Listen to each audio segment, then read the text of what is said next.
द्रव्य, क्षेत्र, काल और भाव आगम के अनुसार बता रहे हैं। जब हमें कोई मांगलिक कार्य, शुभ कार्य करना होता है तो हमें सपोर्टिंग फैक्टर्स की आवश्यकता होती है जो हमारा सहयोग कर सके उस कार्य की सफलता के लिए।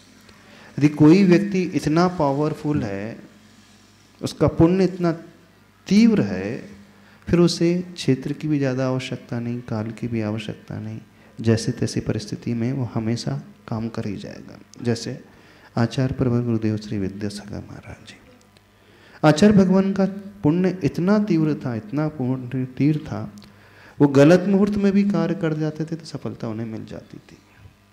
लेकिन सभी लोग इतने एक्स्ट्रा ऑर्डिनरी पुण्य को लेकर के नहीं पैदा होते हैं, प्राय सब एवरेज पुण्य को लेकर के ही होते हैं। जब हमारा पुण्य एवरेज है तो हमें आवश्यकता हो जाती है कि हम उन हर्डल से, उन बैरियर से अपने आप को बचाएं जो हमारे मार्ग में विरोधी हो सकते हैं।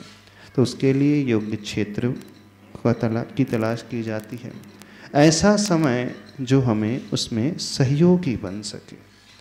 क्योंकि जब भी कोई मांगलिक, जैसे पंचकल्याणक प्रतिष्ठा महोत्सव है, प्रभु की प्रतिष्ठा करना है, तो वहाँ भी देखे जाते हैं और शास्त्रों में वर्णन आया है, उसका निषेध नहीं कर रहे हैं।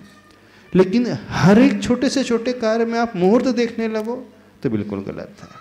बहुत लाइफ का मेजर कार्य हो तब आप द्रव्य, क्षेत्र, काल आदि को देखो, लेकिन सामान्य कार्य में अपने पोटेंशियल पे, अपने क्षमता पर विश्वास रखते हुए आगे बढ़ो और अपनी सोच को यदि मजबूत बना लो तो आपको सफलता मिल जाएगी।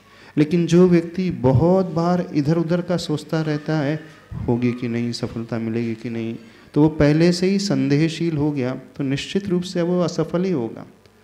तो आप अपनी सोच को इतनी मजबूत बनाओ, चाहे कुछ भी हो जाए, मुझे तो आगे बढ़ना है, तो फिर ये फैक्टर ज़्यादा कार्यकारी नहीं होते हैं, आप बढ़ जाओगे, सफल हो जाओगे। कुल मिलाकर के ये आपकी सोच पर आधारित है। यदि सोच मजबूत है, दृढ़ता है, तो फिर आपको ज़्यादा इसमें नहीं पड़ना चाहिए। और थोड़ी आपकी कमज़ोर सोच है तो फिर इसका भी सहयोग ले सकते हैं।